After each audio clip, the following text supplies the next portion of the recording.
Daniel Olzomendi naiz, Izurazmeko auzapeza eta herri elkargoko president ordea turismo iraunkorraz arduratzen dena. Filipe Arramendi, Urruñako auzapeza eta herri elkargoan naiz ere delegatua.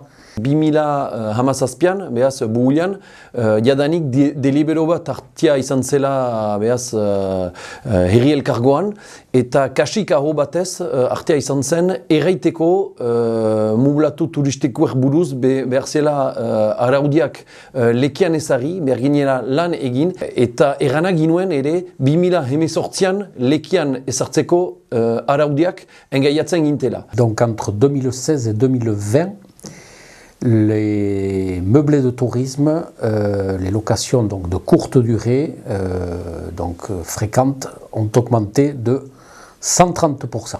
Des milliers de logements qui étaient donc en 2016 destinés à de la location à l'année ont basculé pour servir à de la location de courte durée et de façon fréquente dans l'année. En 2020, en tout cas, plus de 16 440 annonces de location de meublés touristiques étaient répertoriées sur les seules plateformes Airbnb et Abritel. Si on devait rajouter les annonces figurant sur d'autres plateformes comme Le Bon Coin ou autres, on atteint facilement 20 000 annonces. Et enfin, dernier chiffre intéressant, 75% de ces locations de meublés touristiques se situe entre les communes de Bayonne, Anglet, Biarritz, Saint-Jean-de-Luz et Hendaye. On parle de compensation, mais ce qu'il faut savoir, c'est que en fait, c'est un règlement, c'est un changement d'usage qui est soumis en fait à la compensation. Pour avoir une autorisation de changement d'usage, il faudra désormais compenser. Qu'est-ce que ça veut dire compenser? Ça veut dire transformer tout simplement un lieu en habitation.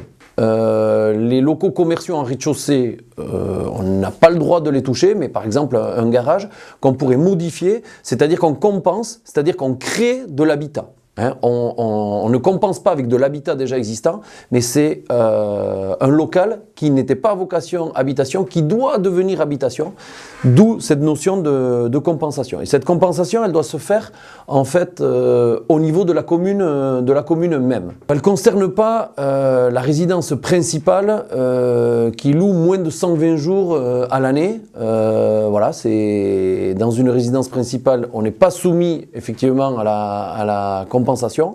Mais par contre, elle considère la résidence secondaire dès lors que, dès le premier jour de location. À ce règlement, deux dérogations, c'est important. Première dérogation, le bail étudiant, c'est-à-dire qu'il y a possibilité d'avoir un bail étudiant sur 9 mois et ensuite d'avoir de la location touristique pendant 3 mois. Et ça renouvelable chaque année. Et deuxième dérogation, c'est lorsqu'il y a effectivement un studio, par exemple, dans le bâti de la résidence principale. Et là, de nouveau, je ne suis pas soumis à la compensation lorsque je suis dans ce cas-là. Et ceci concerne à la fois les personnes physiques, bien sûr, et les personnes morales type SCI, SARL, etc. Ameka mila mublatu turistiko onkituak izanen direla, beraz, araudi berri horrekin. Araudi horren helburu nagusia, ulertu duzuen bezala da, ameka mila mublatu turistiko horietatik parte handi bat, albezain handia, berriz ere, iraunkor alokazioari dedikatua izan dadin. Erabilpen aldaketa horrek biziki mintza hasten du, baina ez ditut denak konponduko. Da bakarrik parte bat, genezake hainitz dispositibo berdira lekian ezari gure arazo larri horren konpontzeko, eta horietaik bat da erabilpena aldaketa mublatu turistikoer buruz.